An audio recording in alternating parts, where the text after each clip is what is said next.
स्वामी जी बहुत बहुत स्वागत है आपका। सीताराम सीताराम। आज जो लोग जो धर्म के ठेकेदार हैं वो प्रेम को गलत मानते हैं, प्रेम विवाह को गलत मानते हैं। गलत सही तो अलग विषय है, क्या है क्या नहीं। अपने आप को जैसे तुम खुशी दे सको, ये अंतर जाति विवाह नहीं होना चाहिए। लेकिन फिर जब प्रेम होगा तो जाति सजाति ये क्या देखेगा? वो प्रेम कैसा जो राम ने सीता से किया, जो कृष्ण ने राधा से किया, जो सती ने शिव से किया। मेरा यही मानना है, मेरा यही विचार है कि व्यक्ति को सजाति विवाह करना। लेकिन फिर वो प्रेम कहाँ रह गया? सवाल ये है।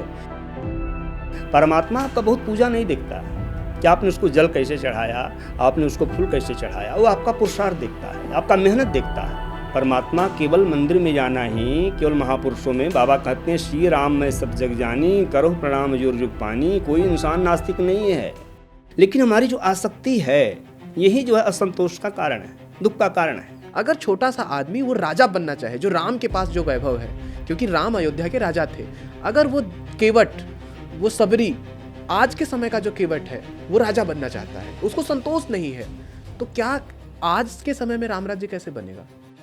राम से बड़ा समाजवादी कौन होगा? तो राम तो चाह रहे थे कि भरत राजा बने, जबकि सूर्यवंश की परंपरा है कि बड़े को राजा बनाने की परंपरा। भरत को ही क्यों? वो दशरथ के पुत्र थे। राम किसी केवट को क्यों नहीं चाहते थे कि वो राजा बने?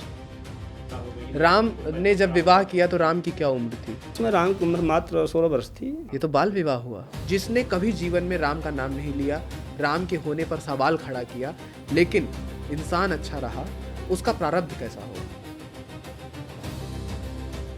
नमस्कार, मेरा नाम है आकाश।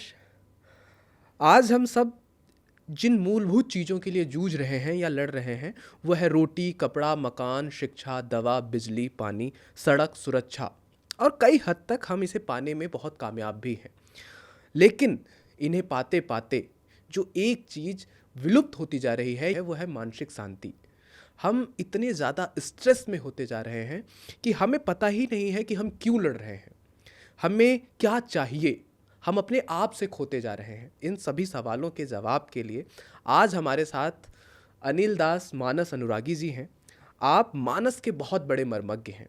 आपके मानस की मर्मज्ञता का लोहा काशी विद्वत परिषद से लेते हुए मठ मछली मंदिर के तमाम संत, दंडी स्वामी सब जानते हैं, सब मानते हैं। आपका जो सफ़र है वो स्पोर्ट्स से शुरू हुआ। आप बहुत अच्छे क्रिकेट खेलते थे अपने समय में, आपके पास कई सारे अवार्ड्स हैं, बहुत अच्छा आप फील्डिंग किया, आप बैटिंग्स बहुत अच्छी करते थे। लेकिन धीरे धीरे आपका रुझान इन मेटलिस्टिक चीज़ों से दूर होता गया और आपने अच्छी टेक्निकल औद्योगिक खेती की तरफ रुझान किया।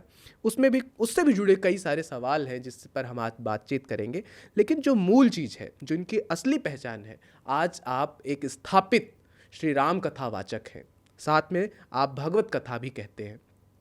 तो भगवत कथा और राम कथा समाज पर क्या प्रभाव डाल रही है, क्यों जरूरी है, इन कथाओं का असली उद्देश्य क्या है, ये सब जानने के लिए आज हम आपसे विस्तार से बातचीत करेंगे। स्वामी जी बहुत बहुत स्वागत है आपका। सीताराम सीताराम। स्वामी जी, सबसे पहला सवाल आपसे ये है कि आत्यांतिक मुक्ति के लिए हम राम कथा सुनते हैं, हम भगवत कथा सुनते हैं, लेकिन इस कथा के बैकग्राउंड में जो चीज़ें चल रही हैं वो अपने आप में मानसिक शांति से बहुत दूर है, क्योंकि ये पूरी एक इंडस्ट्री बन चुकी है। इसके पीछे पूरा एक कोकस तैयार है, एक उद्योग की तरह ये पूरी इंडस्ट्री काम कर रही है। अभी हमने देखा कि एक छोटा सा बच्चा है अभिनव अरोड़ा, उसे एक पपेट की तरह तैयार किया जा रहा है। उसे, उसके घर वालों को ऐसा आरोप लगाया गया कि पता है कि इसमें बहुत पैसा है, इसलिए उसे, छोटे से बच्चे को जिसे अच्छी करियर बनाना चाहिए, अपना जीवन उसको सोचना चाहिए कि उसे क्या करना है, लेकिन एक प्लान तरीके से एक भागवत कथावाचक या राम कथावाचक बना दिया जा रहा है। उसे एक चोला पहना दिया जा रहा है और वो मार्केट में तैयार है एक इंडस्ट्री की तरह। ये चीज़ पूरा चेन बन रहा है। तो लगता है क्या इस तरीके से, इस क्रम से हम मानसिक शांति पा सकते हैं? मैं आपको बताना चाहूँगा कि जीवन के दो पक्ष हैं, एक आध्यात्मिक पक्ष और एक भौतिक पक्ष। जब भौतिक पक्ष में आप प्रवेश करते हैं तो भौतिक पक्ष के लिए ये आवश्यक हो जाता है कि रोटी, कपड़ा, मकान, यानी मन स्थितियाँ ही परिस्थितियों का निर्माण करती हैं। आपका जैसा मन होगा, जैसा आपका मन होगा उसके अनुकूल आप एक वातावरण बनाने लगेंगे। लेकिन जो ही आप आध्यात्मिक पक्ष में प्रवेश करते हैं आध्यात्मिक पहलू में प्रवेश करते हैं, तो आपको ये समझना होगा कि जीवन क्या है, मृत्यु क्या है, ये जगत क्या है, जगदीश क्या है, इस मानव जीवन की सार्थकता क्या है, ये मनुष्य जीवन क्यों मिला है, क्या केवल रोटी कपड़ा मकान के लिए ही मिला है। बाबा ने मानस में कहा, बड़े भाग मानुष तन पावा, असुर दुर्लभ सब ग्रंथ है गावा। तो हमारे ऋषियों की अनाद काल से परंपरा रही है कि मानव में मानवीय चेतना को जागृत किया जाए कि हम मनुष्य कैसे बने और हमें शांति कैसे मिले। तो बाबा ने कहा कि जाकी कृपा लवलेशते मतिमंद तुलसीदास हूँ, पायो परम विश्राम, राम समान प्रभु नाही कहूँ। व्यक्ति के जीवन में वह विश्राम और शांति आ जाए, वो सुकून आ जाए। संपत्ति बहुत हो गई है, भौतिक संपदाएं इंसान बहुत अर्जित कर लिया है, फिर भी सुकून नहीं है। तो सुकून होने के लिए आपको ऋषियों के पास जाना होगा, एक आत्मचिंतन करना होगा, आत्ममंथन करना होगा कि हमें सुकून कैसे मिले, शांति कैसे मिले। मेरा सवाल मूलतः यही है कि जिनके पास हम जाएंगे सुकून के लिए, उनके पास खुद सुकून नहीं है। वो खुद शोहरत के लिए, रोटी कपड़ा मकान नहीं, ऐशो आराम के लिए वो भाग रहे हैं। तो क्या वो सुकून दे पाएंगे, वो मेंटल पीस दे पाएंगे वो लोग? इसके लिए तो आपको स्वयं पहल करनी होगी। लेकिन ये गुरु शिष्य परंपरा जो रही है, गुरु के सानिध्य में रह करके हम अपने आप को कैसे निखार सकें, अपने जीवन को कैसे बदल सकें कि हमारे जीवन को कुछ शांति मिले, सुकून मिले। तो इसके लिए मात्र एक ही चीज़ रह जाती है कि अध्यात्म। आप अध्यात्म में जुड़ करके ही अपने मन को आप समझा सकते हैं। और या भौतिक पक्ष में प्रवेश करते हैं तो आवश्यकताएं, जब तक आपकी आवश्यकता की पूर्ति नहीं होगी तब तक आपको सुकून नहीं होगा। ठीक है। अच्छा, इसमें इससे जुड़ा एक सवाल कि भौतिक चीज़ों में, क्योंकि दुनिया को जीने के लिए जिस संसार में हम हैं, भौतिकता के साथ तो हमें आगे बढ़ना ही होगा। हमें जो आज हमारी मूलभूत चीज़ें हैं, इनकी ज़रूरत हमें स्वाभाविक है पड़नी। तो क्या इन चीज़ों के साथ साथ अध्यात्म, क्या ऐसा है कि भौतिकता और अध्यात्म दोनों पैरेलल चले, या एक ऐसा मार्ग है कि आप एक भौतिक सुख सुविधा से लिप्त रहें, फिर उसके बाद आप इन चीज़ों को छोड़ेंगे, फिर अध्यात्म में प्रवेश करेंगे? इस भौतिकता के साथ अध्यात्म नहीं मिल सकता, या मिल सकता है? इसके लिए ये समझना होगा, जैसे एक नौकर मालिक का काम करता है, लेकिन नौकर को केवल काम की चिंता है, लाभ हानि की चिंता नहीं है। लाभ हानि की चिंता किसको है? मालिक को है।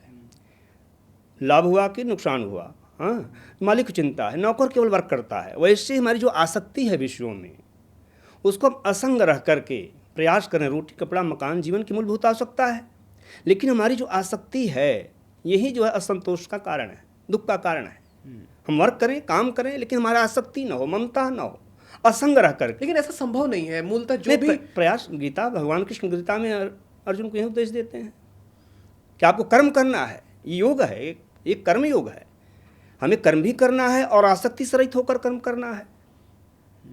प्रयास तो करना पड़ेगा, क्योंकि साधारण सा ये योग, इसको संतों ने योग बताया। बहुत मूलतः केस में ऐसा देखा जाता है, जब आप भौतिक चीज़ों में घुस जाते हैं तो शायद ये इस तरीके का इसका एक प्रोग्रामिंग है कि आप इससे उभर नहीं पाते। आप देखेंगे, आप जब विश्व का सर्वे करेंगे, दुनिया में ऐसे बहुत सारे देश हैं, बहुत डेवलप कर लिए हैं, लेकिन फिर भी उनको संतोष नहीं है। हाँ, इस चीज़ को तो मानते हैं। उनको तो संतुष्ट हो जाना चाहिए, लेकिन संतोष नहीं है। क्यों? क्योंकि प्राप्त होने के बाद भी एक उनकी वृत्ति लगी हो कि और अर्जित कर लें, और अर्जित कर लें। अरे जो प्राप्त है वो पर्याप्त है, जो प्राप्त है पर्याप्त है। जो हमें मिला हुआ उसका सुख नहीं भोग रहे हैं, जो नहीं है उसके लिए हम लालायित हैं, उसके लिए परेशान हैं। यही दुख का कारण है। इसलिए विचार करना चाहिए कि नहीं, परमात्मा ने जो भी जितना दिया है, जितना ज्ञान दिया है, जितना जो है वैभव दिया है, संपत्ति दिया है, पद दिया है, प्रतिष्ठा दिया है, इससे हम स्टक हो जाएंगे ना, हम कहीं ना कहीं फंस जाएंगे, रुक जाएंगे प्रोग्रेस के लिए। मैं तो पहले ही बता दिया कि आपका कर्म क्षेत्र है, प्रयास करो, लेकिन आपकी आसक्ति न हो। यदि आसक्ति पूर्वक कर्म करेंगे तो दुख तो भोगना ही पड़ेगा। तो क्या मतलब आसक्ति से आप क्या? आसक्ति से अभिप्राय है कि हम कर्म करें, लाभ होगा कि जो है हानि होगा, ये परमात्मा पर छोड़ दो। हमें कर्म करना है। कर्मण्येवाधिकारस्ते मा फलेषु कदाचन। मनुष्य होने के नाते प्रवृत्ति तो स्वाभाविक है, इसीलिए हम जो काम करते हैं उसके प्रति। इसीलिए आपको अध्यात्म सिखाया जा रहा है ना, आध्यात्मिक पाठशाला में भेजा जा रहा है कि आप उसको जान सकें, समझ सकें, मानवीय चेतना को जागृत कर सकें। हम मनुष्य कैसे बने। आज इंसान में इतनी जो है संवेदनशीलता जो है प्रकट हो गई है, हाँ, कि इंसान उसको समझ नहीं पा रहा है, बिल्कुल हृदयहीन होता जा रहा है भौतिक जगत की दौड़ में। आज जो राजनीतिक दल हैं वो राम से तुलना करते हैं और दावा करते हैं कि जैसा राम के समय में राज्य रहा है वैसी ही राज्य बनाने की हमारी भी कोशिश है, हमारी भी परिकल्पना है। आपको लगता है कि हम राम राज्य की तरफ हमारा थोड़ा सा भी प्रयास है, या हम राम राज्य जैसा था? या एक तो ये बताइए राम राज्य था कैसा?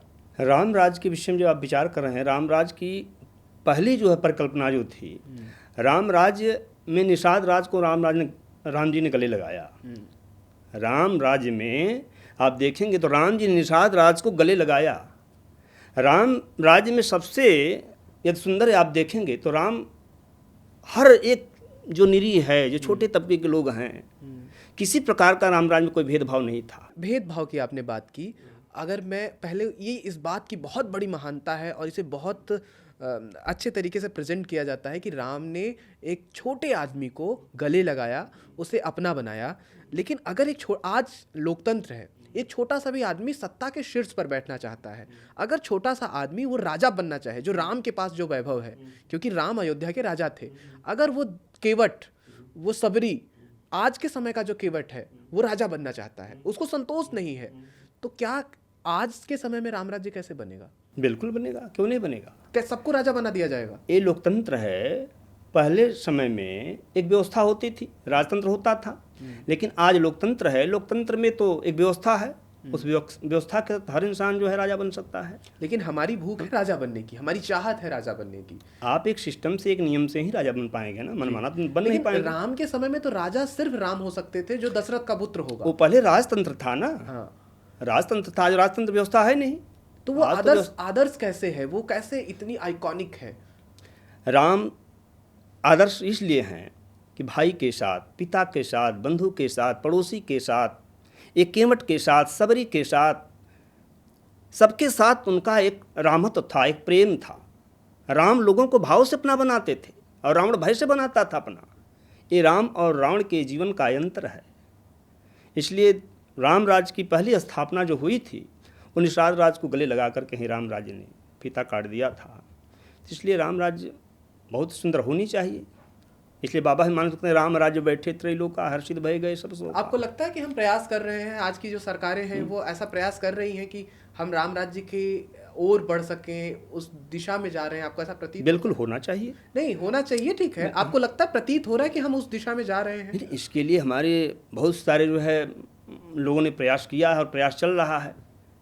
जो आज विषमता है समाज में, जो आज घटनाएं घटित हो रही हैं, आज जो ऊंच नीच का भेदभाव है, बिल्कुल दूर होगा। अगर आज के समय में आप मानस के इतने बड़े मर्मज्ञ हैं, आप राम को समझते हैं, महसूस करते हैं, अगर आज भगवान श्री राम, मर्यादा पुरुषोत्तम राम सत्ता में आए, तो उनके कार्यकाल को देख के, उनके किए गए कार्य को देख के, एनालिसिस करके अगर आप बता सकें, पहला काम इस व्यवस्था में परिवर्तन लाने के लिए राम द्वारा क्या किया जाता?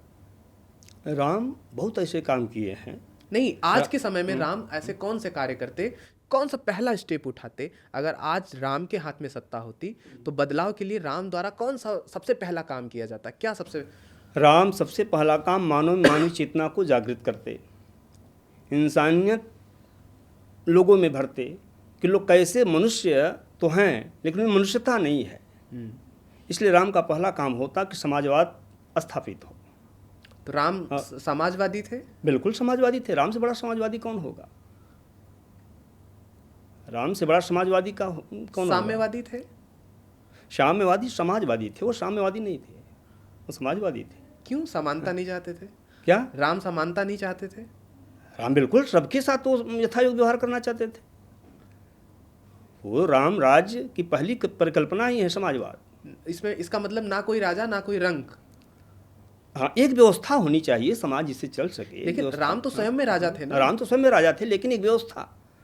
राम को ही आप लें तो राम तो चाह रहे थे कि भरत राजा बने, जबकि सूर्यवंश की परंपरा है कि बड़े को राजा बनाने की परंपरा। भरत को ही क्यों? वो दशरथ के पुत्र थे। राम किसी केवट को क्यों नहीं चाहते थे कि वो राजा बने? सूर्यवंश में जो पहले व्यवस्था थी वो राजा के बड़े पुत्र को ही राजा। तो क्या आप इसे जस्टिफाई करते हैं? राम स्वयं नहीं चाहते थे, नहीं, लेकिन वो परंपरा जो थी। इस परंपरा को लेकर आपकी क्या टिप्पणी है? राजा का बेटा राजा बनेगा, बड़ा पुत्र ही राजा बनेगा। जो योग्य हो, जो व्यवस्था के तहत जो योग्य है वो तो उसी को बनाया जाएगा। लेकिन एक केवट उस राज्य का एक छोटा कर्मचारी, छोटा आदमी राजा क्यों नहीं बन सकता था? बिल्कुल बन उसकी सकता है। निंदा शास्त्रों में क्यों नहीं की गई? केवट की निंदा नहीं है, केवट की निंदा केवट की कहाँ? निंदा नहीं, किसी इस बात की निंदा कि उस व्यवस्था के अंदर एक छोटा आदमी, एक अदना आदमी सत्ता के शीर्ष पर नहीं बैठ सकता। यदि राम के अंदर लोभ की भावना होती तो रावण को मार करके चाहते तो लंका का राजा वो बन जाते, लेकिन राम ने विभीषण को राजा बनाया। इस बात के लिए राम को मर्यादा पुरुषोत्तम कहा गया। मर्यादा पुरुषोत्तम कहा गया। लेकिन उस समय जो प्रक्रिया थी कि राजा का बेटा ही राजा बनेगा, इस बात को लेकर निंदा क्यों नहीं की गई? शास्त्रों ने इस बात की निंदा क्यों नहीं की कि ये व्यवस्था बहुत आदर्श व्यवस्था नहीं थी? उस समय वही व्यवस्थाएं थी। नहीं तो क्यों हमारे वैदिक उस क्या आपको नहीं लगता कि उस समय कोई केवट या कोई छोटा आदमी, अदना आदमी के पास वो सामर्थ्य था कि वो राजा बन सकता था? क्या ऐसी बात नहीं थी? राम के भीतर इस तरह कोई मानसिकता नहीं, मैं नहीं राम थी। को नहीं कह रहा, मैं उस दौर की उस पूरी व्यवस्था, ये तो हाल तक व्यवस्था चलती आई है। हाँ हाँ बिल्कुल, ये अभी तक व्यवस्था चलती आई है। क्या इस व्यवस्था की निंदा नहीं होनी चाहिए? शास्त्रों में इसका उल्लेख नहीं होना चाहिए कि ये व्यवस्था ऐसा कुछ नहीं। परिवर्तनशील? राम सबके लिए राम का रामत था, चाहे केवट हो, चाहे शबरी हो, भिलनी हो, राम के मन में किसी प्रकार का कोई विकार नहीं था। ठीक है, आगे बढ़ते हैं।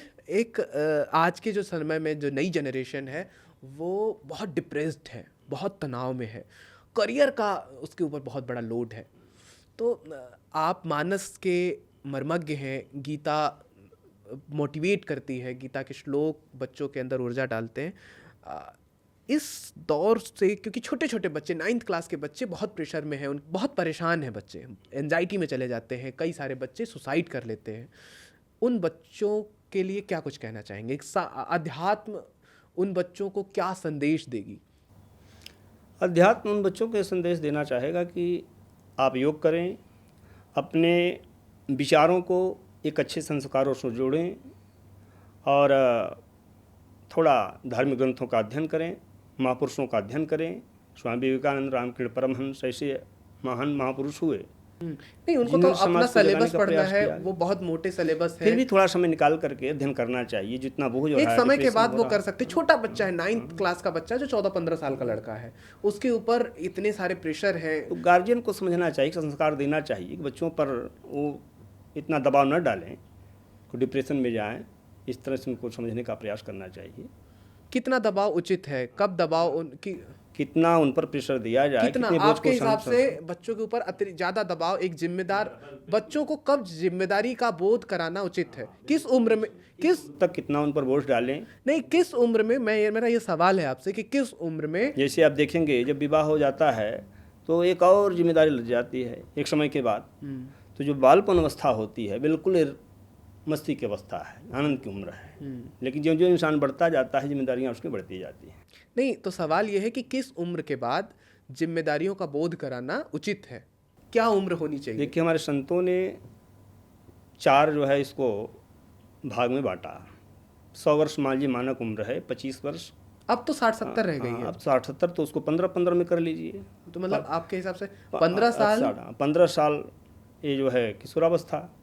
फिर उसके बाद आप गृहस्थ में प्रवेश किया 30 वर्ष, तो 15 साल में ही शादी कर दो उसकी।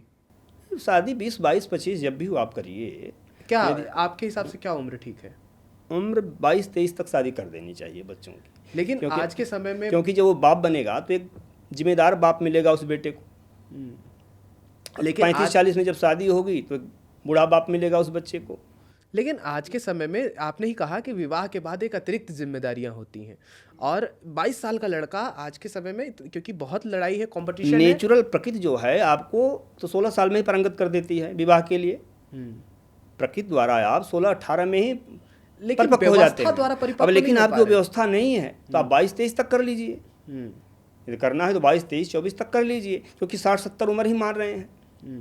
उम्र 60-70 ही मार भी, जीवन का कुछ जो व्यवस्था है उसका भोग भी तो भी लेना है, आनंद भी तो लेना है।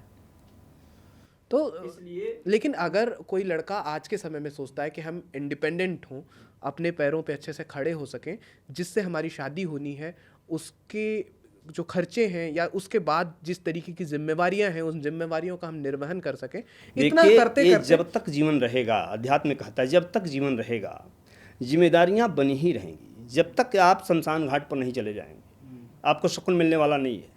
जब तक श्वासा है तब तक मन चलता रहेगा। एक बात मन ये भी चलता है रहेगा। कि ये जो क्रम बना हुआ है, ये जो पूरी व्यवस्था बनी हुई है, वो ऐसी है कि आज जो लड़की है वो खुद चाहती है कि हम एक ऐसे लड़के से, या लड़का है कि वो चाहता है कि हम इंडिपेंडेंट और स्टेबल लड़की से या लड़के से शादी करें। तो ये स्टेबिलिटी लाते लाते लड़कों में 28-30 की उम्र हो जा रही है। तो उससे पहले उन्हें उस हिसाब से कंपेटिबिलिटी नहीं मिल पाती, तो वो शादी नहीं हो पा रही। तो क्यों कई सारी चीज़ें हैं। आप अगर एक पहलू से इस बात को देख रहे हैं, तो क्या दूसरे पहलू से भी इस बात को समझना चाहिए? तो क्या अध्यात्म इस बात की गवाही या इजाज़त देता है कि अगर कंपेटिबल चीज़ें नहीं हो पाती हैं तो आप 28-30 या जब तक चीज़ें नहीं होती तब तक आप रुक सकते हो, शादी के लिए इंतज़ार कर सकते हो? देखिए, समस्या निरंतर वो बनी, नहीं, उसी प्रकार उसको तो की उसके समस्या तो मुताबिक रहेगी। जिस ऐसा नहीं कि आप 28 हो गए तो आपकी समस्या समाप्त हो गई, 35 में आपकी समस्या लेकिन समाप्त हो गई। समस्या ये मूल जो प्राथमिक समस्या है, जिस तरीके की एक लड़की को लड़का चाहिए या एक लड़के को जैसी लड़की चाहिए, वो 28 तक वो काबिल हो सकता है, शायद 30 तक काबिल हो सकता है शायद, और तब उसे वो मिल जाए। शादी एक अपनी संतुष्टि है, वो 28 में करे, 30 में करे, 25 में करे। लेकिन मेरा ये मानना है कि शादी 22-24 तक जब कर लेंगे, जब वो बाप बनेगा, हाँ, तो जो बेटा होगा उसको एक जिम्मेदार बाप मिलेगा। और जब आप 35 में शादी करेंगे तो वो जिम्मेदार तो रहेगा ही, 35 साल का भी बाप जिम्मेदार रहेगा। हाँ, जिम्मेदार नहीं, बूढ़ा बाप जब हो जाएगा तो क्या जिम्मेदार नहीं, रिटायर हो गया, सरकार भी गवर्नमेंट रिटायर कर देती है 60 के बाद। 60 के बाद करती है? 60 के बाद करती है, तो 25, 22, 24 तक शादी कर लेना चाहिए, 25, 26 तक, मेरा जहाँ तक मानना है। क्योंकि 28 के बाद भी आप पूरी जिम्मेदारियों से निर्भर नहीं हो जाएंगे, मेरी जिम्मेदारी पूरा हो गई। राम ने जब विवाह किया तो राम की क्या उम्र थी? राम की उम्र मात्र 16 वर्ष थी। ये तो बाल विवाह हुआ। आज के समय में पहले तो समय कानूनन में अपराध विवाह है। होते ही थे, 16 वर्ष, 14 वर्ष, 12 वर्ष में शादियाँ हो भगवान जाती थी। शिव की क्या उम्र थी? शिव तो अनादि हैं, शिव की कोई उम्र नहीं, तो अनादि काल से शिव है। रच महेश मानस निज राखा पाई सुसम शिवासन। अच्छा स्वामी जी, एक सवाल शिव से और राम से। हमारी इस पूरी व्यवस्था, इस पूरे समाज के जिनको हम देखते हैं, जिनसे हम समझते हैं, वो है राम, वो है कृष्ण, हमारे आदर्श हैं, वो मर्यादा पुरुषोत्तम है, हमारे ईश्वर हैं, हमारे देवता हैं। उनके किए हुए कार्यों से हम अपने जीवन का मूल्यांकन करते हैं। हमारी कोशिश होती है, हमारे शास्त्र इस बात की इजाज़त देते हैं कि जैसा उन्होंने जीवन जिया है वैसे ही जीवन को आप जिए। तो राम का जीवन हम देखते हैं तो उन्होंने भी स्वयंवर जीता और फिर प्रेम विवाह ही कह सकते हैं सीता से। उन दोनों को प्रेम होता है, एक फुलवारी का प्रसंग आता है जहाँ वो दोनों एक दूसरे को देखते हैं, उन दोनों को प्रेम होता है। उसके बाद जब हम आगे बढ़े कृष्ण को देखते हैं तो कृष्ण तो प्रेम के देवता हैं। उनके नाम पर प्रेम मंदिर है, लव टेम्पल बना हुआ है, और किसी धर्मों में ऐसा नहीं है। उनके लिए तो वो तो जाने ही जाते हैं इस बात के लिए। शिव की भी जहाँ तक बात है, चाहे वो पार्वती हो चाहे वो सती हो, सबने प्रेम विवाह किया। लेकिन आज के समय में और जो धर्मशास्त्र को मानने वाले लोग हैं, जो इस चीज के जिम्मेवार लोग हैं, वो तो ऐसा लगता है जैसे इसके शत्रु हैं, इसके दुश्मन हैं। प्रेम विवाह उनके लिए, उनकी नजरों में खटकता है। लेकिन हमारे जो आराध्य हैं, हमारे जो ईश्वर हैं, वो तो प्रेम विवाह उन्होंने स्वयं किया है, शायद ये संदेश देने के लिए कि प्रेम मूलतः सबसे ज्यादा जरूरी चीज है। तो आपकी क्या इस पे ओपिनियन है? मेरा मानना है कि व्यक्ति जैसे भी खुश हो सके, अपने आप को प्रसन्न रह सके, खुशी दे सके, वो करना चाहिए। नहीं, जो लोग प्रेम विवाह को गलत मानते हैं, आप उन्हें क्या कहना चाहेंगे? गलत सही तो अलग विषय है, क्या है क्या नहीं। अपने आप को जैसे तुम खुशी दे सको, जैसे तुम खुश रह सको। समाज क्या कर रहा है, क्या नहीं, सामाजिक एक व्यवस्था है, एक मर्यादा है। लेकिन समाज आपको खुशी नहीं दे सकता ना, खुश तो खुद आपको रहना पड़ेगा। तो क्या समाज को बाइकआउट करके, समाज के जो रास्ते हैं, जो आज का जो नया समाज है, जो सिर्फ क्रिटिसाइज कर रहा है बहुत हद तक? राम की जो शादी हुई, महाराज जनक ने जब प्रतिज्ञा किया था जो धनुष को तोड़ेगा उससे मेरी बेटी का विवाह होगा, तो उनकी घोषणा थी। जो धनुष को तोड़ा उसके साथ विवाह हुआ।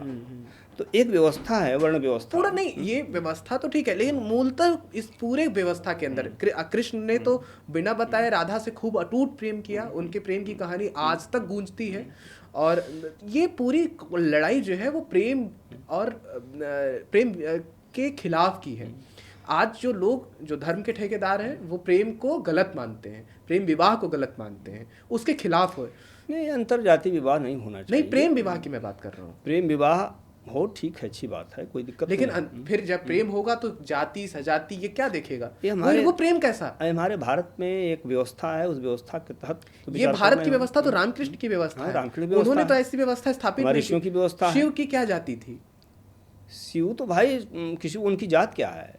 शिव तो महादेव हैं, देवों के देव महादेव हैं। तो ये चीज इंसानों के साथ भी जो शिव को शिव मान ले, ब्रह्ममय जो है। शिव के रास्ते पर चल जाए। शिव के सर पर जो है गंगा जी हैं, और गंगा जी का अभिप्राय हुआ शीतलता, हाँ हाँ, विनम्रता। गंगा जी सीखे जो शीतल है, विनम्र है जी। लेकिन जब जाति शिव की नहीं है, जो शिव के रास्ते पर चल रहा है उसकी क्या जाति?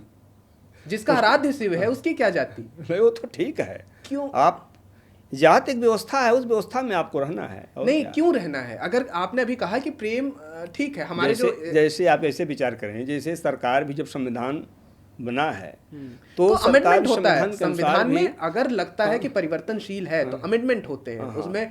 उसमें बदलाव की गुंजाइश है तो उसे बदलाव किया जाता हाँ, है। बदलाव होता है, उसमें फिर अनुच्छेद होते हैं, संशोधन होता है। जी जी। वो तो समय समय पर होता रहा है। तो आज भी जो है लोग जो भी उनके मन में आ रहा है वो तो कर ही रहे हैं। नहीं तो मैं तो देखिए, आप मानस, आप रिप्रेजेंटेटिव हैं धर्म के, आप मानस के रिप्रेजेंटेटिव हैं। तो मानस क्या कहता है? क्या गवाही देता है कि हाँ, प्रेम हमारे शास्त्रों में हमारे ईश्वर ने किया है? तो वो तो ठीक है प्रेम, लेकिन मेरा यही मानना है कि नहीं, व्यक्ति को सजातीय होना चाहिए। नहीं, अगर सजाती है तो प्रेम कैसा?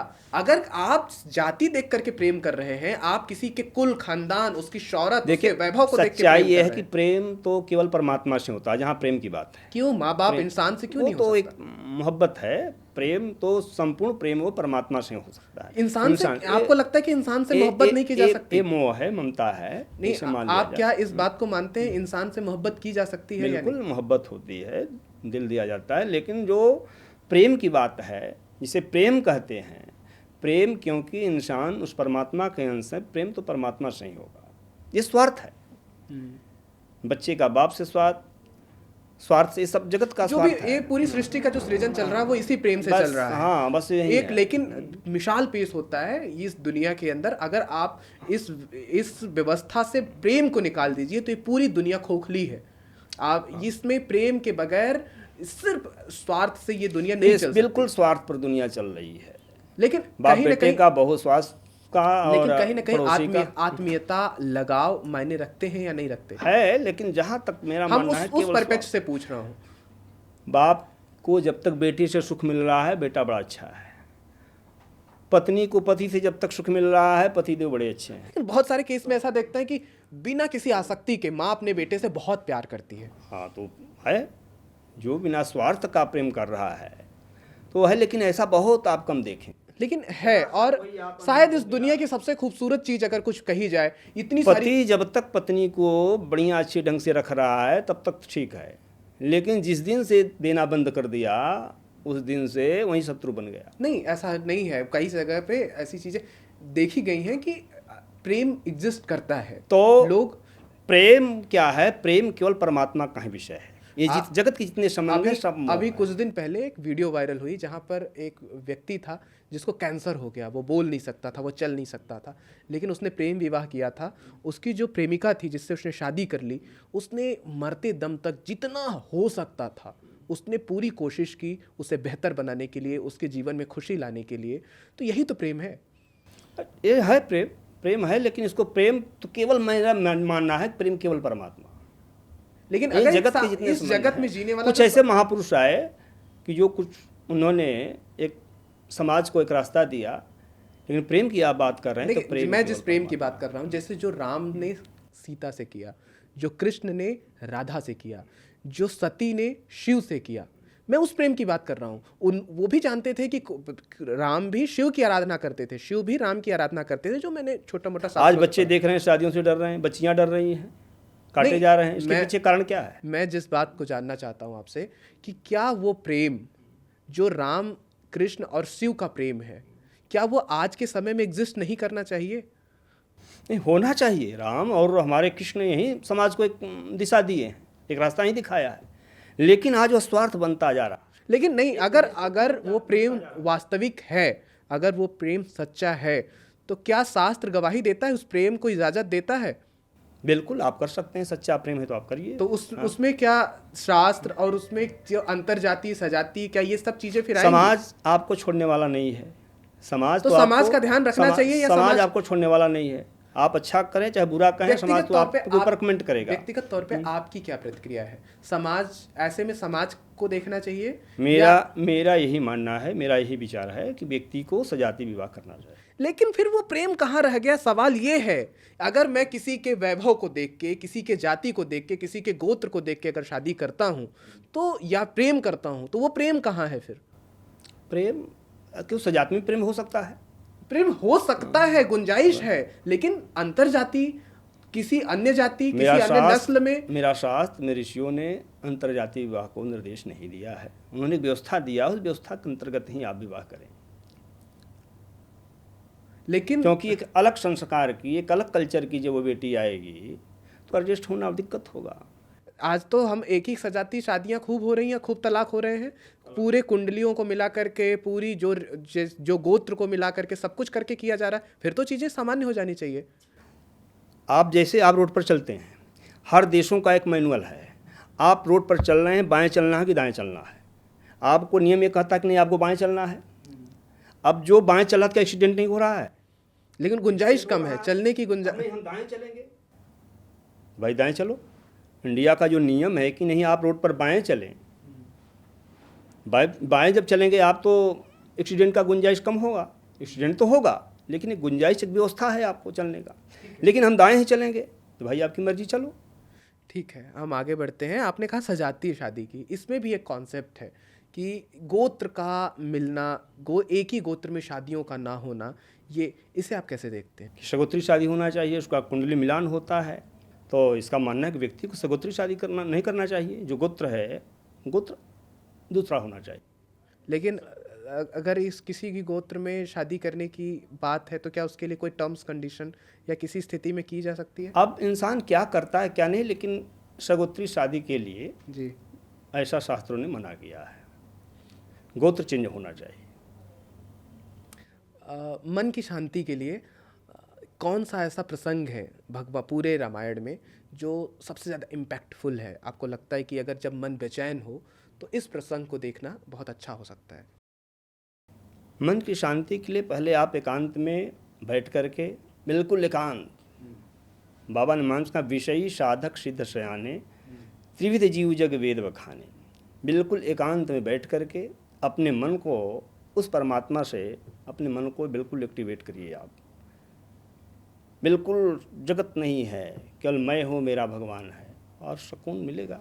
जिस तरीके की दुनिया, जिस तरीके का समाज मर्यादा पुरुषोत्तम राम बनाना चाहते थे, उस तरीके की दुनिया के लिए सबसे ज़्यादा फिट आदमी आप किसे मानते हैं? आज के इस मॉडर्न एरा में, आज़ादी के बाद या आज़ादी के समय से लेते हुए बहुत सारे महापुरुष हुए, विवेकानंद हुए, गांधी हुए, जो आज़ादी के दौर से है, आज भी हैं। आज नरेंद्र मोदी, योगी आदित्यनाथ और सामान्य लोग भी, कई ऋषि महर्षि हैं, कई सारे आध्यात्मिक जगत के लोग हैं।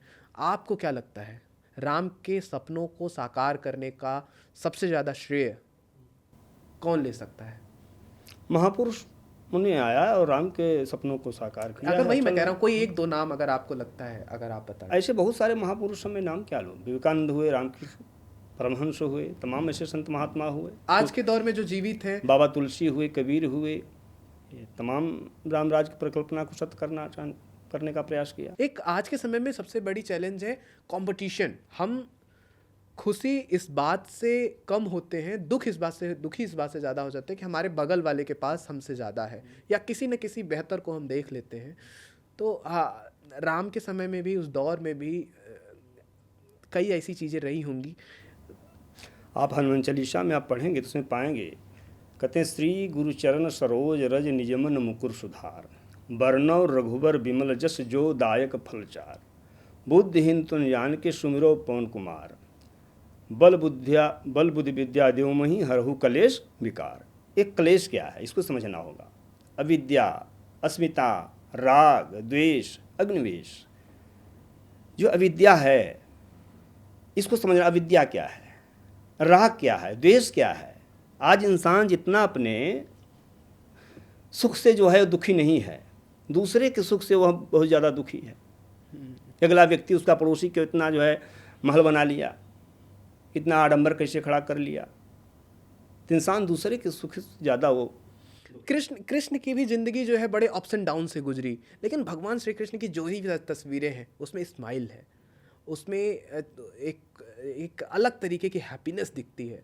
तो कृष्ण का जो जीवन है वो क्या संदेश देता है? क्योंकि कृष्ण, चाहे वो संघर्ष करना हो, चाहे वो करियर हो, चाहे वो प्रेम हो, हर तरीके से एक कंप्लीट जीवन को दर्शाता है। लेकिन एक अगर कोई चीज़ आपको बतानी हो कि कृष्ण का संदेश किस चीज़ के लिए सबसे ज़्यादा आइकॉनिक है, तो वो क्या होगा? देखिए, भगवान श्री कृष्ण अर्जुन को गीता में ज्ञान देते हैं, कहते हैं कर्मण्डे वादिकारस्ते महाफलेषु कदम। व्यक्ति को कर्म करना चाहिए, इंसान को कर्म करना चाहिए, और संघर्ष तो जीवन में आते रहेंगे, उतार चढ़ाव तो होता रहेगा, लेकिन मनुष्य को कर्मशील होना चाहिए। और आपको जो संचित कर्म, क्रियमाण कर्म, प्रारब्ध कर्म, ये तो 3 हैं, लेकिन आप कर्म करो। कर्म में परिणाम क्या होगा ये परमात्मा पर छोड़ दो। कर्म करना आपका अधिकार है। जैसे कोई विद्यार्थी जीवन भर पढ़ाई पढ़ता है, मेहनत से पढ़ता है, लेकिन परीक्षा देने का जब समय आया तो बीमार हो गया, एक्सीडेंट हो गया, तो परिणाम उसके हाथ में नहीं है। कर्म तो किया साल भर, लेकिन जब पेपर देने का समय आया तो भयंकर बुखार आ गया या उसका एक्सीडेंट हो गया, तो परिणाम आपके हाथ में नहीं, कर्म आपके अधिकार में है, इसलिए कर्म करिए। श्री कृष्ण का जो जीवन है उससे जो रिफ्लेक्शन आती है वो प्रेम की भी आती है। जहाँ भी श्री कृष्ण की तस्वीर है वहाँ पे राधा साथ में है, हाथ में बांसुरी है, और कृष्ण के नाम पे जो मंदिर है वो कहीं ना कहीं प्रेम मंदिर है, और बहुत ऐसा आभास होता है, आसपास एक प्रेम गूंजता है, दिखाई देता है। तो इस पूरे कॉन्सेप्ट में क्योंकि आज के समय में प्रेम ख़त्म होता जा रहा है, नीरस दुनिया होती जा रही है, बहुत टू द पॉइंट्स, नई जनरेशन और प्यार से दूर होती जा रही है। ऐसे में कृष्ण का प्यार कैसे नई जनरेशन में रिफ्लेक्ट होना चाहिए? कृष्ण क्या मैसेज देते हैं? कृष्ण समाज को संदेश देना चाहते हैं कि मनुष्य को अपने भीतर कैसे जो है अपने मन को जागृत करके समाज में एक आदर्श को स्थापित करे। क्योंकि कृष्ण का जो जीवन है वो श्रवणीय है, राम का जो जीवन है वो अनुकरणीय है। राम एक समाज को आदर्श प्रस्तुत करते हैं, उनकी अनुकरणीय कथा, अनुकरणीय लीला है, लेकिन कृष्ण की जो लीला है वो श्रवणीय लीला है। इसलिए राम राज्य बैठे त्रैलोका, राम का जो जीवन है वो जीवन में उतारने लायक जीवन है। कृष्ण के चरित्र को जीवन में नहीं उतार सकते आप। लेकिन उनका जो प्रेम का प्रसंग है, उन्होंने राधा से प्रेम किया, 3 विवाह की, 16,000 या कितनी पटरानियाँ रखी।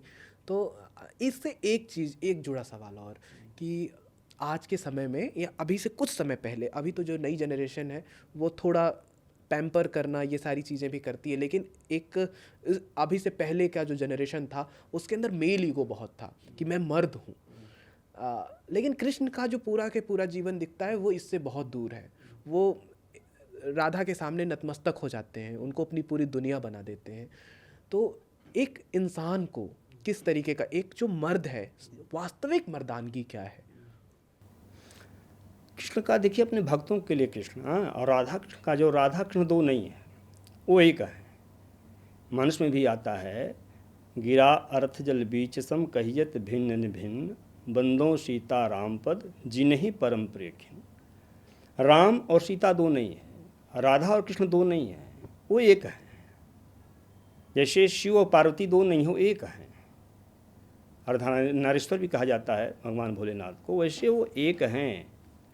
तो उनका एक अलौकिक प्रेम है, ब्रह्म है, ईश्वर है, और ये जीव ईश्वर की समानता बराबरी कैसे कर सकता है? तो उसे क्या करना चाहिए? क्या इंसान को क्या करना चाहिए? इंसान को अपने भीतर जो राग है, जो देश है, जो अमानवीय आचरण है, इसको दूर करके एक मानव मानवीय चेतना को जागृत करे, नहीं, एक समरसता लावे। नहीं, बात यह है कि इंसान जो अपने आप को वो कमाई करता है, कई बार ऐसा होता है कि परिस्थितियों के वश कुछ औरतें जो हमारे पुराने समय में रही हैं वो नहीं कमाई कर पाई, उनके पास वो माहौल, वो वातावरण नहीं मिल पाया जिससे वो आर्थिक रूप से उन्नत नहीं हो पाई। तो कई सारे मर्द अपने इस बात के अहंकार में कि मैं तो कमाई करता हूँ, उनका जो स्वभाव था वो महिलाओं के लिए बहुत अनुकूल नहीं रहा है।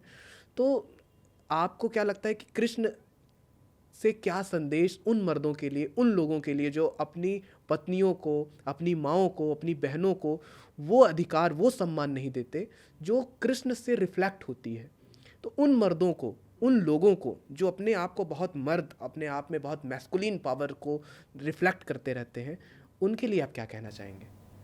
प्यार देना चाहिए, सम्मान करना चाहिए। आपका परिवार है, आप प्यार दो, बिल्कुल जियो। लेकिन देखिए, आप मानस में जाएंगे तो बाबा तुलसी इतने रत्नावली के प्रति अनुरागी थे, प्रेमी थे, कि रात्र में जो है वो क्या करते हैं, रात्र में उस यमुना जी में मुर्दे के ऊपर चढ़ करके पहुंच गए। और रत्नावली जब उनको फटकार लगाया तो आज वो बैरागी बन गए, बिल्कुल महात्मा बन गए। तो गुरु तो रत्नावली हुई।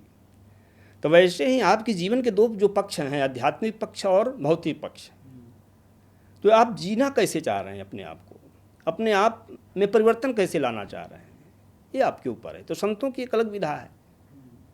नहीं, जो भौतिक जीवन में सामान्य लोग हैं, जो आम जनमानस है, उनके लिए क्या संदेश है? उनके लिए संदेश है कि वो बिल्कुल प्रेम से जिए, बिल्कुल भाई भाई के प्रति जो आज नफरत है, बेटा और बाप में जो नफरत है, बिल्कुल प्रेम से जिए।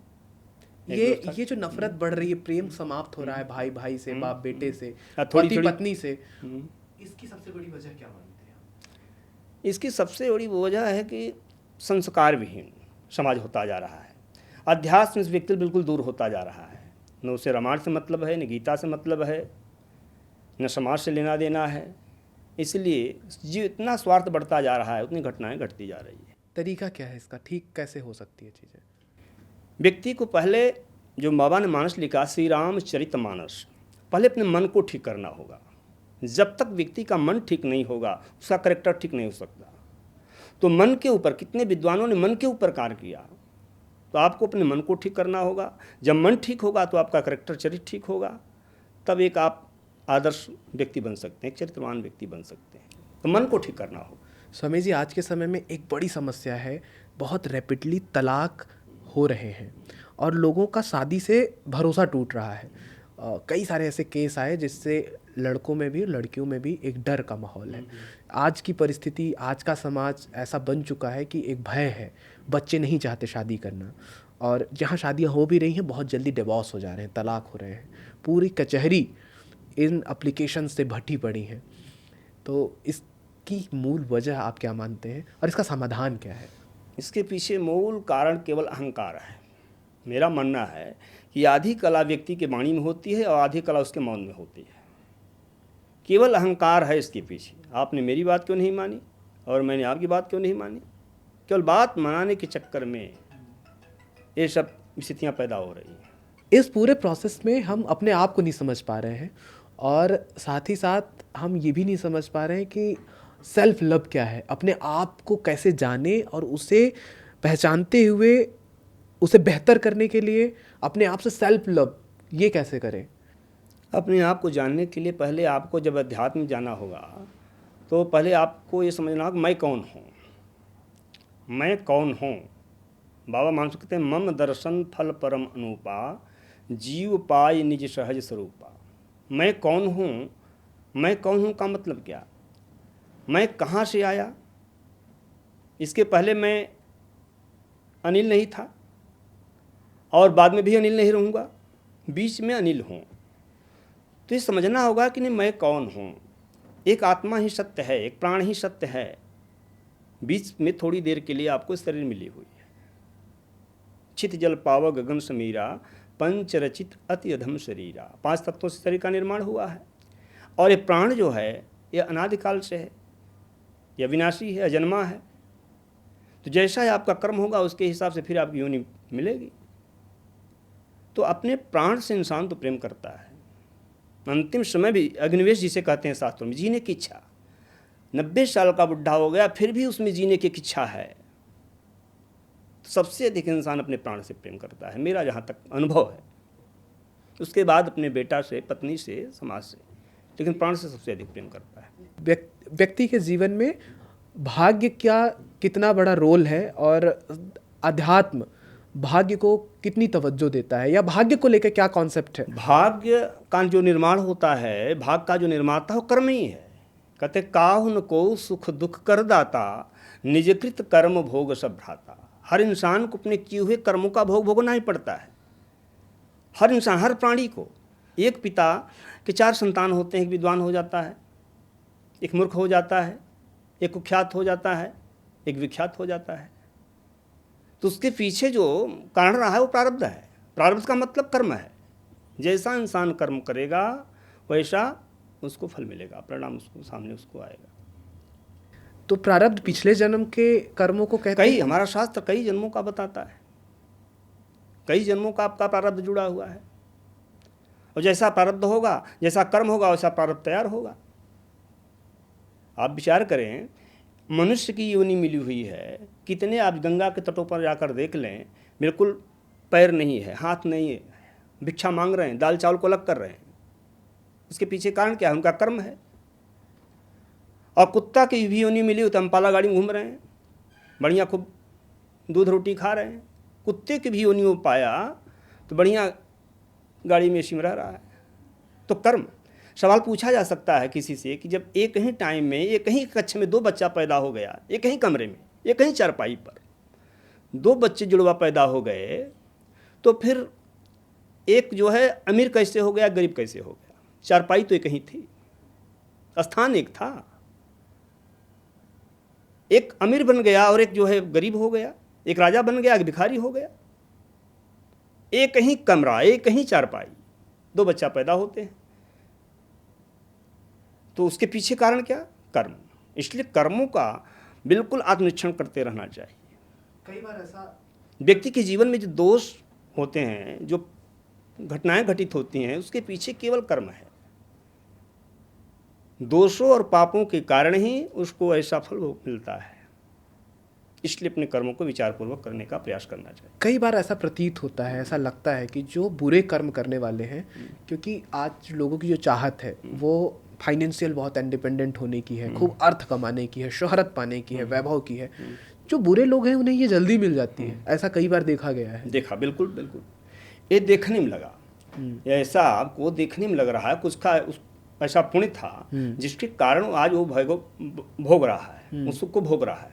लेकिन आप देखेंगे जैसे अभी विमान दुर्घटना हुआ, कितने लोग भयंकर जल करके खाक हो गए। उसमें शायद एक आध व्यक्ति बचा था कि नहीं बचा था, 1-2 महीने की बात है ना। तो देखने में लग रहा है कि नहीं, वो जो है बहुत धर्मात्मा है, इतना दुख भोग रहा है, और बहुत पापी है, इतना सुख भोग रहा है, देखने में लग रहा है। लेकिन जब मरेगा, जब उसका पाप सामने आएगा, तो फिर कोई बचाने वाला नहीं मिलेगा। एक थोड़ा सा कॉन्फ्लिक्ट है। कॉन्फ्लिक्ट ये है कि आपने कहा कि हाँ, सब कुछ कर्म पे आधारित है। आप जैसा कर्म बिल्कुल, मेरा ही मानना है। कर्म से भाग्य बनती है। भाग्य से परमात्मा क्यों बना देगा आपको? किसी योनि में रहेंगे वो क्यों बना देगा? एग्जामिनर कॉपी आपने परीक्षा दिया, ठीक है, उसका मन हुआ, खुश हो गया, नंबर आपको जैसी आप कॉपी लिखेंगे वही तो आप एग्जामिनर आपको नंबर देगा। तो इसमें कॉन्फ्लिक्ट ये है कि आपने ये बात कही, एक तरफ ये बात भी कही जाती है कि पत्ते भी हिलते हैं तो ईश्वर की मर्जी से हिलता है। आप कुछ भी कर लो, कितनी भी ताकत लगा लो, कितनी भी आत्मा उलेड़ दो अपनी, लेकिन होना वही है जो ईश्वर चाहता है। तो जब सब कुछ ईश्वर के ही हाथ में है, होना जब सब ईश्वर के ही होने करने से है, तो हमारे कर्म करने का क्या अर्थ है? क्या बहुत आपने अच्छा सवाल किया है। जैसे सब लोग कहते हैं, आप भी बोल रहे हैं कि नहीं, परमात्मा के बिना पत्ता भी नहीं हिलता, सब कुछ वही करता है। लेकिन इंसान इसको मानने के लिए तैयार कहाँ है? गाड़ी किसने लिया? मैंने लिया। मकान किसने बनाया? मैंने बनाया। बच्चे को इंजीनियर किसने बनाया? मैंने बनाया। डॉक्टर किसने बनाया? मैंने बनाया। घर में गैया मर गई, किसने मार दिया? भगवान ने मार दिया। फ्लैट लेने के लिए आप थे, इंजीनियर बनाने के लिए आप थे, डॉक्टर बनाने के लिए आप थे, गैया मारने के लिए भगवान हो गए। लाभ हानि में संतुष्ट रहना, लाभ हानि संतुष्ट है तो आपको पाप लगेगा, न जो है पुण्य लगेगा। जद्यप श्रम न राग न रोषु, गहे पाप पुनगुण दोषु। परमात्मा न आपके पाप को ही ग्रहण करता है, न पुण्य को ही ग्रहण करता है। वो समदर्शी है, वो समदर्शी है, लेकिन अपने भक्तों के लिए पक्षपाती हो जाता है। जैसे कोई कितना बड़ा भी अपराधी हो, राष्ट्रपति चाहे तो उसे क्षमादान दे सकता है, उसकी मौज, लेकिन वो क्यों देगा? अब उसकी मौज है। वैसे परमात्मा किसी पर रिझ जाए, उसके जीवन परिवर्तन ला दे तो उसकी मौज है। इसलिए कर्म निरंतर व्यक्ति को विचारपूर्वक करना चाहिए। जैसा कर्म होगा वैसी ही कुंडली तैयार होगी। मेरा तो यही मानना है। थोड़ा सा सवाल को थोड़ा सा जल्दी अब इसमें एक वन वर्ड टाइप में लेकर के चलते हैं। आपसे सवाल ये है कि अगर आप भगवान को इतना पूजते हैं, आराध्य मानते हैं, खूब उनकी पूजा करते हैं, आपकी भी इच्छा होगी, आप ईश्वर को देखना चाहते होंगे या मिलना चाहते होंगे, अगर ईश्वर का साक्षात्कार होता है तो व्यक्तिगत तौर पे आप मेरी इनसे जिज्ञासा है कि आप क्या मांगना चाहेंगे? देखिए, जीवन के 4 पुरुषार्थ हैं: धर्म, अर्थ, काम, मोक्ष। ये जीवन के 4 पुरुषार्थ हैं। परमात्मा आपका बहुत पूजा नहीं देखता है कि आपने उसको जल कैसे चढ़ाया, आपने उसको फूल कैसे चढ़ाया। वो आपका पुरुषार्थ देखता है, आपका मेहनत देखता है, आपकी ईमानदारी देखता है, आपकी सहजता देखता है। परमात्मा को ये चाह है, वो ठीक है, प्रक्रिया है जो आप कर रहे हैं, ठीक है, अच्छी बात है, लेकिन आप एक इंसान बने। तो आपकी क्या चाहत होगी? आप ईश्वर से क्या मांगना चाहेंगे व्यक्तिगत तौर पे? आप मैं तो ईश्वर से ही मांगना चाहूँगा कि परमात्मा मुझे किसी प्रकार का कोई कष्ट न हो, और जो भी योनि मिले उसमें आपकी भक्ति हो। मीरा ने तो कष्ट मांगा आपका था। अनुराग मिले। मीरा ने मांगा था, ठीक है, लेकिन मेरे पास मेरा जहाँ तक जो अनुभव है, उमा कहूँ मैं अनुभव अपना, सतहरि भजन जगत सब सपना। मेरा ये अनुभव है कि परमात्मा के चरणों में अनुराग हो, प्रेम हो, और किसी के साथ कोई अन्याय न हो। आराध्य की मैं बात करूं तो आपके लिए राम, कृष्ण या शिव, आप किसे अपना आराध्य मानते हैं? इष्ट नहीं बताया जाता, इसलिए मैं इष्ट को गोपनीय रखता हूँ। नए नए बच्चों को अगर किसी देवता के बारे में गूढ़ता से जानना है, बहुत गहनता से समझना बिल्कुल है, वो राम के आदर्श को देखें, राम के चरित्र को अवलोकन करें। कृष्ण और शिव, कृष्ण शिव भी, लेकिन राम के आदर्शों को देखे। राम भाई के साथ, माता के साथ, पिता के साथ, सबके साथ कैसा व्यवहार राम ने किया। इसलिए बाबा लिखते हैं श्री रामचरितमानस, उस ग्रंथ का ही नाम दे दिया श्री रामचरितमानस। मानव चेतना को जागृत करते हैं। राम एक आदर्श हैं, राम एक सत्य हैं। राम आप देखेंगे थोड़ा सा, राम क्या है? धर्म है। राम क्या है? सत्य है। मंथरा क्या है? लोभ है। कैकेयी क्या है? कर्म है। यदि लोभ के प्रेरणा से कर्म किया जाएगा तो धर्म दूर हो जाएगा, धर्म दूर हो जाएगा, राम बन चले गए। क्यों? क्योंकि लोभ की प्रेरणा से, यानी मंथरा लोभ है। जब इंसान लोभ की प्रेरणा से कर्म करेगा तो आपके जीवन से धर्म दूर चला जाएगा, सत्य दूर हो जाएगा। आप कथा कहते हैं, आप समाज के अंदर राम की, कृष्ण की, भगवान शिव की जो बातें हैं, जो उपदेश हैं, वो देते हैं। आपके अपने इस करियर के इस अनुभव में आप क्या महसूस करते हैं कि इसका सबसे ज़्यादा सकारात्मक प्रभाव क्या पड़ता है लोगों पे? देखिए, कथा परमात्मा से और समाज को जोड़ने का काम करती है। कथा कितने लोग आप देखेंगे कि चोरी कर रहे हैं, बेईमानी कर रहे हैं, डाका डाल रहे हैं। कथा आप मानव में मानव चेतना कैसे जागृत हो, कैसे परिवार में आप रहें, कैसे समाज में आप रहें, कैसे अपने आप को स्थापित कर सकें, तो कथा के माध्यम से लोगों के जीवन परिवर्तन हो रहा है। और शिव की कोई ऐसी चीज़, क्योंकि आप काशी से हैं, उसे शिव की नगरी कहते हैं, जो नई जनरेशन, नए लोग को के लिए प्रेरणा बन सकती, कौन सी ऐसी चीज़ है? शिव दयालु है। आशुतोष तुम औढ़र दानी, आरत हरऊँ दीन जन जानी। व्यक्ति के अंदर दयालुता होनी चाहिए। शिव कितने दयालु हैं कि न जाने भक्तों पर रिझ जाते हैं, अकारण रिझ जाते हैं। तो व्यक्ति के अंदर दयालुता होनी चाहिए, परमार्थ होना चाहिए, ये शिव शिक्षा देते हैं। अच्छा, उन लोगों के लिए, उन बच्चों में, क्योंकि जब नए बच्चे होते हैं उनके अंदर तर्क की शक्ति बहुत जागृत होती है, वो नास्तिकता की तरफ बढ़ते हैं। वो कहते हैं कि हमें क्या प्रमाण है, क्या साक्ष्य, क्या प्रूफ है कि भगवान है। कई बार वो नहीं मानते हैं। तो नास्तिक चेतना के ऊपर आप क्या कहना चाहेंगे? देखिए, एक तर्क से एक तर्क को काटा जा सकता है। आपसे कोई बुद्धिमान होगा, वो तर्क काट देगा, उससे कोई बुद्धिमान होगा, वो तर्क काट देगा। लेकिन विचार करें कि जैसे गांव को चलाने वाला कोई है, प्रदेश को चलाने वाला कोई है, देश को चलाने वाला कोई है, वैसे पूरे ब्रह्मांड को चलाने वाला कोई है।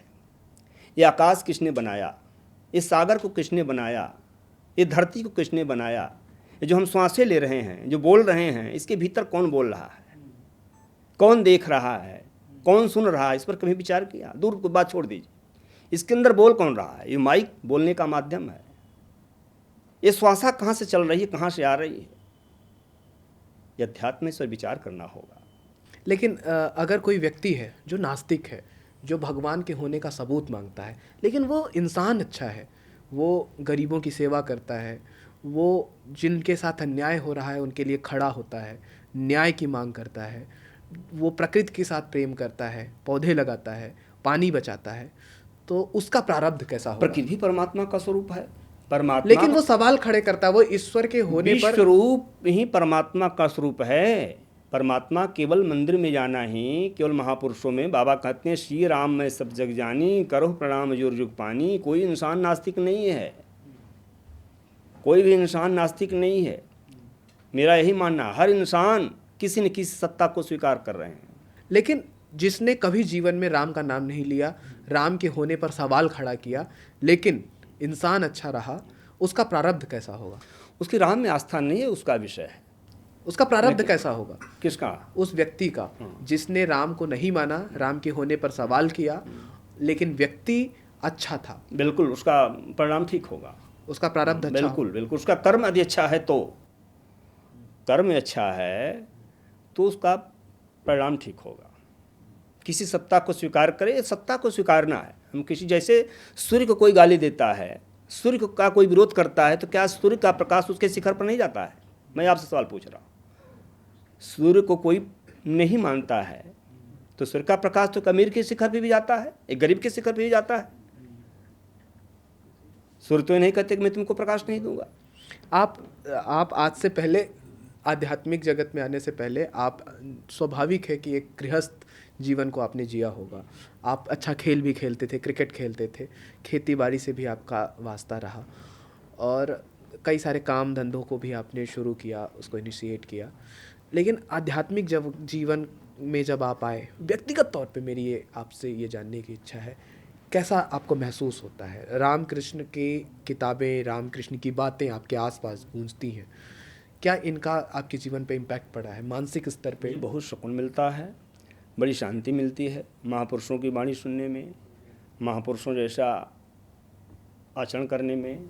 क्या आपको बेचैनी नहीं होती, आपको एंजाइटी नहीं होती, आपको असंतोष का एहसास नहीं होता? शास्त्रों का अवलोकन करता हूँ, महापुरुषों की वाणी सुनता हूँ, तो मुझे बहुत सुकून मिलता है, बड़ा अच्छा लगता है।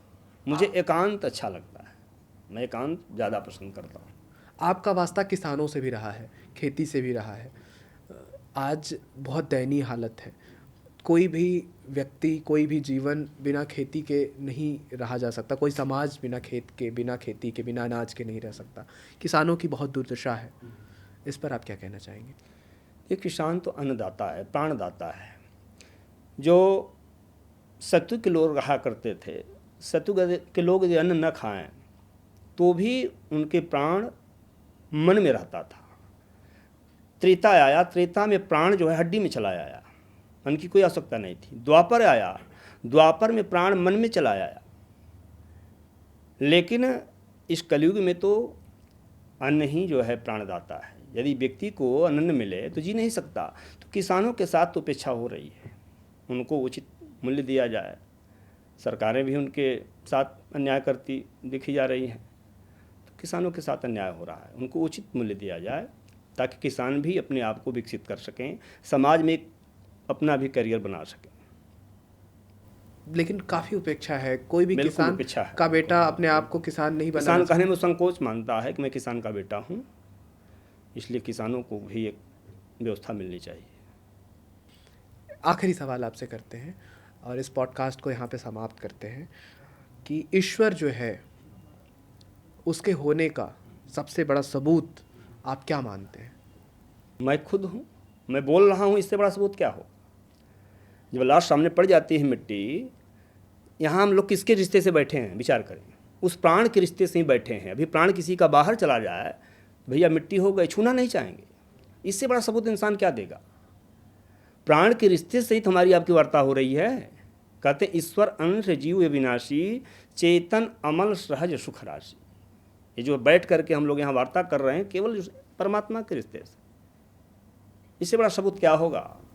स्वामी जी, इस पॉडकास्ट को समाप्त करें, इससे एक चौपाई, कोई भी एक मानस की कोई चौपाई हो जाए, उसके बाद हम इस पॉडकास्ट को समाप्त करेंगे। राम सुमिरहि राम गाँव, संतत सुने राम गुण गाँव।